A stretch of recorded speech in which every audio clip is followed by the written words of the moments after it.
भोजपुरी के सुपरस्टार कहे जाने वाले पवन सिंह को बीजेपी ने पश्चिम बंगाल के आसनसोल लोकसभा सीट से उम्मीदवार घोषित किया, जिसके बाद पवन सिंह ने भी इसके लिए बीजेपी के शीर्ष नेतृत्व को धन्यवाद कहा। लेकिन कुछ ही घंटे के बाद पवन सिंह ने एक और ट्वीट किया और पवन सिंह ने उस ट्वीट में लिखा कि वो कुछ निजी कारण की वजह से आसनसोल लोकसभा सीट से चुनाव नहीं लड़ सकते हैं। जिसके बाद सियासी गलियारे में हलचल तेज हो गई कि आखिर कुछ ही घंटे में ऐसा क्या हुआ कि पवन सिंह आसनसोल लोकसभा सीट से चुनाव लड़ने के लिए तैयार नहीं है। आखिर क्या वजह है कि पवन सिंह चुनाव नहीं लड़ना चाहते हैं आसनसोल से, जिसको लेकर के अलग अलग तरह की चर्चाएं तेज हो गई। क्योंकि पवन सिंह ने जो ट्वीट किया उसमें कोई विशेष कारण का जिक्र पवन सिंह ने नहीं किया, केवल उसमें यह लिखा था कि कुछ निजी कारण की वजह से वो आसनसोल से चुनाव नहीं लड़ सकते हैं। और आज यानी सोमवार को पवन सिंह बीजेपी के शीर्ष नेतृत्व जेपी नड्डा से मुलाकात कर चुके हैं, बातचीत हो चुकी है। जिसके बाद पवन सिंह जब बाहर निकले तो मीडिया ने उनसे पूछा कि क्या बातचीत हुई और वो क्यों नहीं चुनाव लड़ना चाहते हैं आसनसोल लोकसभा सीट से, जिस पे पवन सिंह कुछ भी कहने से बचते हुए नजर आ रहे थे। पवन सिंह ने कहा कि जो भी होगा अच्छा होगा और वक्त आने पे सारा कुछ पता चल जाएगा, आगे जो भी होगा अच्छा होगा। कहाँ से लड़ेंगे सर? अब ये समय बताएगा।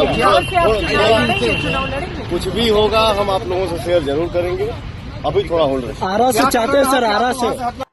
हालांकि जब मैंने कुछ सूत्रों को खंगाला तो पता चला कि कई तरह के कारण थे, जिसके बाद पवन सिंह को यह निर्णय लेना पड़ा। देखिए, अभी आसनसोल लोकसभा सीट से तृणमूल कांग्रेस से सांसद शत्रुघ्न सिन्हा है, हिंदी सिनेमा के सुपरस्टार बिहारी बाबू के नाम से प्रचलित शत्रुघ्न सिन्हा, और तृणमूल कांग्रेस से वो अभी वहां सांसद हैं। कभी शत्रुघ्न सिन्हा बीजेपी में हुआ करते थे और बीजेपी ने जो प्रथम लिस्ट जारी किया है लोकसभा उम्मीदवारों का, उसमें निरहुआ, मनोज तिवारी, रवि किशन सभी का जिक्र है। उसमें एक नया नाम पवन सिंह था और आसनसोल लोकसभा सीट के लिए उम्मीदवार घोषित हो चुके थे पवन सिंह।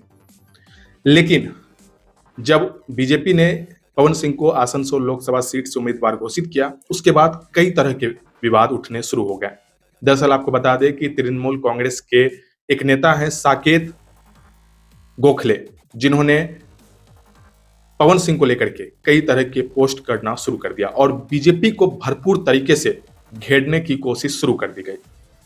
दरअसल पवन सिंह के कुछ पुराने गानों को सोशल मीडिया पे वायरल किया जाने लगा। उस गाने का स्क्रीनशॉट ट्विटर पे ट्रेंड करने लगा, जिसमें पवन सिंह के द्वारा कुछ अश्लील शब्द बंगाल की महिलाओं को लेकर के था। जिसके बाद टीएमसी के नेताओं ने कहा कि जिस कलाकार को बीजेपी उतार रही है वो बंगाल की महिलाओं के बारे में ऐसा सोच रखता है। इसके साथ ये भी सूचना मिली कि जब पवन सिंह का नाम घोषित हुआ तो बीजेपी के कुछ बंगाल के नेता उन्होंने भी इसका विरोध किया कि पवन सिंह की छवि यहाँ पे धूमिल है और पवन सिंह के आने से जो एक राजनीतिक समीकरण है वो फिट नहीं बैठ रहा है और पवन सिंह को यहाँ लाना सही नहीं होगा। जिसके बाद कई तरह के विवाद बढ़ते चले गए और खास तौर से जो पवन सिंह का महिलाओं को लेकर के जो उनका एक विवादास्पद सफर रहा है, चाहे वो उनकी पत्नी को लेकर के हो या फिर कई तरह की भोजपुरी कलाकारों के साथ उनका जो एक विवाद रहा है, वो पूरी तरह से चर्चा में रहा है, जिस कारण से भी कई तरह के आरोप प्रत्यारोप का दौर शुरू हो गया। और खास करके टीएमसी नेता लगातार पवन सिंह के उन गानों का स्क्रीनशॉट ट्विटर पे पोस्ट करने लगे और कहने लगे कि जब एक कलाकार ही बंगाल की महिलाओं को लेकर के इस तरह का गाना गाता हो, इस तरह की सोच रखता हो, तो फिर उसे पश्चिम बंगाल में बीजेपी उम्मीदवार घोषित करके क्या साबित करना चाहती है। उसके बाद पवन सिंह तक भी ये खबरें पहुंची कि पवन सिंह को चारों तरफ से नकारात्मक कमेंट मिल रहे हैं और बीजेपी के शीर्ष नेतृत्व तक भी यह खबर पहुंची कि बंगाल में जब से आसनसोल लोकसभा सीट को लेकर के पवन सिंह का नाम चयनित किया गया है, तब से बीजेपी खेमे में भी एक निराशा उत्पन्न हो गई है। बंगाल बीजेपी की टीम में कई नेता हैं जो इसका विरोध कर रहे हैं, क्योंकि पवन सिंह को लेकर के जो टीएमसी की तरफ से पोस्ट किया जा रहा है उसको लेकर के भी कई बीजेपी नेता कह रहे हैं कि ऐसे लोग जब आएंगे तो बीजेपी की छवि भी खराब हो रही है और आसनसोल लोकसभा सीट पे टीएमसी के सांसद शत्रुघ्न सिन्हा को ऐसे कलाकार से मुकाबला करवाना कहीं से सही नहीं है।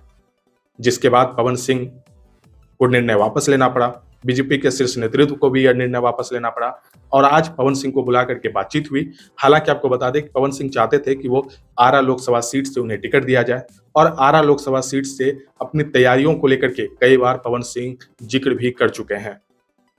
लेकिन बीजेपी चाहती थी कि शत्रुघ्न सिन्हा के टक्कर में पवन सिंह को उतारा जाए। एक तरफ हिंदी सिनेमा के सुपरस्टार हैं तो वहीं दूसरी तरफ भोजपुरी के सुपरस्टार पवन सिंह थे, तो मुकाबला एक बेहतरीन ढंग से होता। लेकिन जिस तरह का विवाद पवन सिंह के साथ जुड़ता जा रहा था, जिस कारण से यह निर्णय लिया गया है, हालांकि अभी आधिकारिक तौर से इसकी पुष्टि नहीं की गई है और पवन सिंह भी अभी कुछ कहने से बच रहे हैं।